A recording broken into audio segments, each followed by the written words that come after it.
اعوذ باللہ من الشیطان الرجیم، بسم اللہ الرحمن الرحیم۔ محترم سامعین ناظرین، السلام علیکم ورحمۃ اللہ وبرکاتہ۔ میں ہوں آپ کا بھائی حافظ محمد اقبال، اور آپ کے علم میں ہے کہ آقا صلی اللہ علیہ وسلم کی ولادت باسعادت کا مہینہ ہے۔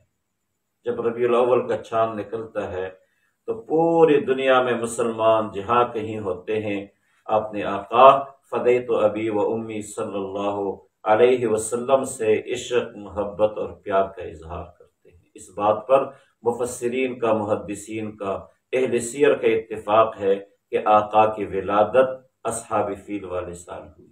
ربیع الاول کا مہینہ تھا اور پیر کا دن تھا۔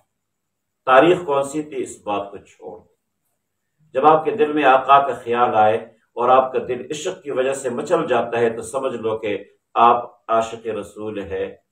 تاریخ کا نہ عشق سے کوئی تعلق ہے اور نہ ایمان سے۔ آقا صلی اللہ علیہ وسلم کی سیرت کے دو حصے ہیں۔ ایک وہ حصہ جو محمد بن عبداللہ کی حیثیت سے ہے، اور ایک وہ حصہ جو محمد رسول اللہ کی حیثیت سے۔ ایک آپ کی جسمانی ولادت ہے اور ایک آپ کی روحانی ولادت ہے۔ ربیع الاول میں آپ کا ظہور جسمانی اعتبار سے ہوا، اور 40 سال بعد جب نبوت ملی تو آپ کا ظہور روحانی اعتبار سے ہوا۔ ربیع الاول میں آپ کی جسمانی ولادت ہوئی اور 40 سال بعد آپ کی روحانی ولادت ہوئی۔ آپ کی روحانی ولادت بھی با کمال، بے مثل اور بے مثال ہے، دنیا میں کوئی مثال موجود نہیں ہے۔ اور آپ کی جسمانی ولادت بھی با کمال، بے مثل اور بے مثال ہے، دنیا میں اس کی مثال بھی موجود نہیں۔ آقا صلی اللہ علیہ وسلم کی ولادت باسعادت کے بعد جب آپ کا نام رکھا گیا محمد اور احمد، آپ کا نام محمد اور احمد، یہ دو بڑے پیارے نام ہیں۔ آدم علیہ السلام سے لے کر آقا صلی اللہ علیہ وسلم کی پیدائش تک یہ نام کسی نے نہیں رکھے۔ تو لوگوں نے پوچھا آپ کے دادا سے کہ آپ نے یہ نئے نام کیوں رکھے؟ تو آپ کے دادا نے فرمایا اس لیے محمد رکھا کہ زمین پر آپ کی تعریف ہو، اور احمد اس لیے رکھا کہ آسمانوں پر آپ کی تعریف۔ آج آسمانوں پر بھی آپ کی تعریف جاری ہے، زمین پر بھی آپ کی تعریف جاری ہے۔ جب سے آپ کی ولادت ہوئی اس دن سے لے کر آج دن تک، اور جب تک دنیا باقی رہے گی آپ کی تعریف ہوتی رہے گی۔ محمد کا معنی یہ ہے جس کی سب سے زیادہ تعریف دنیا میں ہو، یہ محمد کا نام ہے، محمد کا معنی ہے۔ اس لیے مشرکین مکہ آپ کو محمد کہہ کے نہیں پکارتے تھے، ان کو معلوم ہے کہ اس نام کے اندر تعریف موجود ہے۔ جب محمد کوئی کہتا ہے خود بخود آپ کی تعریف ہو جاتی ہے۔ تو آپ کا نام محمد رکھا تاکہ زمین پر آپ کی تعریف ہو، احمد رکھا تاکہ آسمانوں پر آپ کی تعریف ہو۔ اور سب سے پہلی گواہی آپ صلی اللہ علیہ وسلم کے حسن و جمال اور کمالات کے بارے میں۔ ویسے تو 1400 سال گزر گئے، شعراء نے، ادیبوں نے، نظم میں، نثر میں، مقررین نے اپنی تقریروں میں، لکھنے والوں نے اپنے تحریروں میں آپ صلی اللہ علیہ وسلم کے حسن و جمال کو، آپ کے کمالات کو خراج تحسین پیش کی۔ لیکن سب سے پہلے فرشتوں کے بادشاہ نے، فرشتوں کے سردار نے آقا صلی اللہ علیہ وسلم کے حسن و جمال کو خراج تحسین کی۔ فرمایا لبت المشرق المغرب، میں نے مشرق اور مغرب دیکھا، اے میرے محبوب میں نے اس روئے زمین پر آپ سے زیادہ حسین و جمیل اور با کمال انسان نہیں دیکھا۔ یہ اس کی گواہی ہے جو آدم علیہ السلام سے لے کر آقا صلی اللہ علیہ وسلم تک تمام انبیاء کے پاس وہی لے کر آتے تھے، تمام انبیاء کو قریب سے دیکھا، اور وہ گواہی دے رہا ہے طلبت المشرق والمغرب، میں نے مشرق اور مغرب دیکھا، اے میرے محبوب آپ سے حسین و جمیل، آپ سے با کمال انسان اس روئے زمین پر پیدا نہیں ہوئی۔ اور دربار رسالت کے شاعر حسان بن ثابت رضی اللہ تعالی عنہ کی دوسری گواہی آپ کے حسن و جمال کے بارے میں۔ کہ آپ کتنے حسین تھے۔ میں نے عرض کر دیا کہ آپ صلی اللہ علیہ وسلم کی سیرت کے دو حصے ہیں، محمد بن عبداللہ کی حیثیت سے جب آپ کی ولادت ہوئی، آپ کا حسن بیان کرنا بھی باعث ثواب ہے، عشق کا تقاضا ہے، آپ کے کمالات کو بیان کرنا یہ بھی عشق کا تقاضا ہے۔ تو آپ کے حسن کے پہلی گواہی فرشتوں کے سردار نے دی، اور دوسری گواہی حسان بن ثابت کی سنی، وَأَحْسَنَ مِنْكَ لَمْ تَرَ قَطُّ عَيْنِي وَأَجْمَلُ مِنْكَ لَمْ تَلِدِ النِّسَاءُ خُلِقْتَ مُبَرَّأً مِنْ كُلِّ عَيْبٍ كَأَنَّكَ خُلِقْتَ كَمَا تَشَاءُ۔ یہ دربار رسالت کی شاعر کی گواہی ہے۔ وَأَحْسَنَ مِنْكَ لَمْ تَرَ قَطُّ عَيْنِي، کسی آنکھ نے آپ جیسا حسین آئین تک نہیں دیکھا، کسی آنکھ نے نہیں دیکھا۔ وَأَجْمَلُ مِنْكَ لَمْ تَلِدِ النِّسَاءُ، اور کسی ماں نے جنا بھی نہیں۔ پھر اللہ نے کیسے آپ کو بنایا؟ خُلِقْتَ مُبَرَّأً مِنْ كُلِّ عَيْبٍ كَأَنَّكَ خُلِقْتَ كَمَا تَشَاءُ۔ اللہ نے جیسے چاہا، حسن میں، جمال میں، کمال میں انتہائی حدود، جہاں سے اوپر حسن و جمال کے کمالات کی حدود ختم ہو جاتے ہیں، اللہ رب العزت نے اپنے محبوب کو یوں پیدا فرمایا۔ علامہ ابن حجر عسقلانی رحمۃ اللہ علیہ، میں نے عرض کی کہ 1400 سال ہو گئے شعراء نظم اور نثر میں، لکھنے والے اپنی تحریروں میں، تقریر کرنے والے اپنی تقریروں میں آپ کو خراج تحسین پیش کر رہے ہیں، آپ کے حسن و جمال کو بیان کرتے ہیں، آپ کے کمالات کو بیان کرتے ہیں۔ تو علامہ ابن حجر عسقلانی رحمۃ اللہ علیہ نے لکھا ہے کہ ایک شاعر نے آپ کی مدح میں 1,00,000 اشعار کہے۔ کتنے؟ 1,00,000۔ اور یہ کہے کہ یہ معجزہ ہے، آدم علیہ السلام سے لے کر آج دن تک کسی کے بارے میں کسی نے 1,00,000 اشعار ہی کہے۔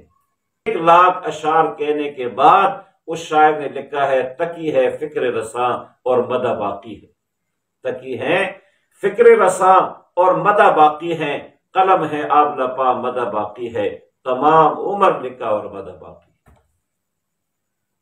1,00,000 اشعار کے بعد اس شاعر نے آخری شعر لکھا تکی ہے فکر رساں مدح باقی، اس لیے جب تک دنیا باقی ہے آپ کی مدح ہوتی رہے گی۔ ایک محدث لکھتے ہیں کہ جب زمانہ بدلے گا تو زمانے کے ساتھ ساتھ آپ کی تعریف بھی مختلف طریقوں سے ہوگی۔ آپ نے دیکھا جب بھی آقا کی شان میں گستاخی ہوتی ہے تو مختلف طریقوں سے مسلمان آقا صلی اللہ علیہ وسلم کو خراج تحسین پیش کرتے ہیں، آپ سے پیار و محبت کا اظہار کرتے ہیں، آپ کی تعریف کرتے ہیں، کبھی نام لکھ کر، کبھی نعت پڑھ کر، کبھی جلوس نکال کر۔ یہ اللہ کا وعدہ ہے وَرَفَعْنَا لَكَ ذِكْرَكَ، اپنے حبیب سے کہ اے میرے محبوب میں آپ کے ذکر کو بلند کروں گا۔ جبریل تشریف لائے، عرض کی اللہ کے رسول آپ کو علم ہے کہ اللہ آپ کے ذکر کو کیسے بلند کرے گا؟ اللہ کے رسول نے فرمایا اللہ ہی جانے میرا ذکر کیسے بلند ہوگا۔ تو جبریل نے فرمایا اللہ رب العزت فرماتا ہے کہ جہاں میرا ذکر ہوگا وہاں میرے محبوب کا ذکر ہوگا۔ اذانوں میں، کلمے میں، نماز میں، درود میں، پوری دنیا میں اللہ کے نام کے ساتھ آقا صلی اللہ علیہ وسلم کا نام بلند ہوتا ہے۔ اور آپ کو یہ بھی معلوم ہے کہ پوری دنیا میں آذان کیسی ہوتی ہے؟ سب سے پہلے انڈونیشیا کی جزیرے سے صبح ہوتی ہے، وہاں سے آذان کی ابتدا ہوتی ہے، اور اس کے بعد 24 گھنٹے یہ سلسلہ چلتا ہے۔ 24 گھنٹے میں ایک لمحہ بھی ایسا نہیں گزرتا جہاں کسی نہ کسی جگہ پر آذان نہ ہو رہی ہو۔ تو یہ اللہ کا وعدہ ہے وَرَفَعْنَا لَكَ ذِكْرَكَ، اے میرے محبوب میں آپ کے ذکر کو بلند کروں گا۔ کسی شاعر نے کہا وَرَفَعْنَا لَكَ ذِكْرَكَ کہے سایہ تجھ پر، وَرَفَعْنَا لَكَ ذِكْرَكَ کہے سایہ تجھ پر، مٹے ہیں مٹ جائیں گے سب ہی آدھا تیرے، نہ مٹا ہے نہ مٹے گا کبھی چرچا تیرا۔ یہ اللہ کا وعدہ ہے، آپ کا ذکر بلند ہوگا۔ جو گستاخی کرے گا اس کے بعد آپ کا ذکر مختلف طریقوں سے، مختلف زاویوں سے، مختلف اداؤں سے اس کا اظہار ہوگا، یہ اللہ کا وعدہ ہے ہر زمانے میں۔ تو آقا صلی اللہ علیہ وسلم کی سیرت کو، آپ کے حسن و جمال کو، آپ کے کمالات کو شعراء نے نظم اور نثر میں بیان کی۔ جبریل نے گواہی دی، حسان بن ثابت رضی اللہ تعالیٰ عنہ نے گواہی دی، اور جب آقا صلی اللہ علیہ وسلم نے ہجرت فرمائی، ہجرت فرمانے کے بعد عبداللہ بن سلام رضی اللہ تعالیٰ عنہ کو کسی نے مدینے میں بتایا، یہ یہودیوں کے بڑے عالم تھے، قاضی تھے اس زمانے کے، کہ ایک نبی آئے ہیں مکے سے۔ عبداللہ بن سلام نے فرمایا مجھے اس کے پاس جانے کی ضرورت نہیں ہے، میں خود عالم ہوں۔ فرماتے ایک مرتبہ میں ایک راستے سے گزر رہا تھا، ایک باغ کے قریب سے گزر رہا تھا، تو میں نے باغ کے اندر دیکھا کچھ لوگ ہیں اور ان کے درمیان ایک نورانی چہرے والا ہے، تو میرے دل نے گواہی دی کہ یہ چہرہ کسی جھوٹے کا نہیں ہو سکتا، یہ چہرہ کسی غیر نبی کا نہیں ہو سکتا۔ تو میں باغ میں داخل ہوا، میں نے سوچا کہ چلو سن لوں یہ کیا کہتا ہے، یہ نورانی چہرے والا کیا کہتا ہے، سن لوں۔ تو فرمایا آپ صلی اللہ علیہ وسلم کہ جو پہلی لفظ ہے، جو پہلی بات میرے کانوں میں پہنچی، آپ یوں فرما رہے تھے یا ایھا الناس افشوا السلام واطعام الطعام وصلوا الارحام وصلوا باللیل والناس ینام تدخلون الجنۃ بالسلام۔ یہ میرے کان میں پہلی آواز تھی آقا صلی اللہ علیہ وسلم کی زبان سے، اور پھر میرے دل نے گواہی دی کہ یہ اللہ کے رسول ہے، اور کلمہ پڑھ لیا لا الہ الا اللہ محمد رسول اللہ۔ یہ آپ کے چہرے کی تابانی ہے، خوبصورتی ہے، جس کو جبریل نے بیان کیا، اور جس نے لوگوں کو جس چہرے کو دنیا نے دیکھا اور لوگ مسلمان ہوئے، یہ وہ چہرہ ہے اور چہرے کی تابانی ہے۔ تو میں نے عرض کی کہ آپ صلی اللہ علیہ وسلم کی سیرت کے دو حصے ہیں، ایک محمد بن عبداللہ کی حیثیت سے جب آپ کا ظہور ربیع الاول میں جسمانی اعتبار سے ہوا، اور یہ ظہور بھی آپ کا، اور یہ ولادت بھی، یہ بھی بے مثل اور بے مثال ہے، دنیا میں اس کی مثال کوئی پیش نہیں کر سکتا۔ آپ کے حسن جمال کی مثال، آپ کے کمالات کی مثال کوئی دنیا میں پیش نہیں کر سکتا۔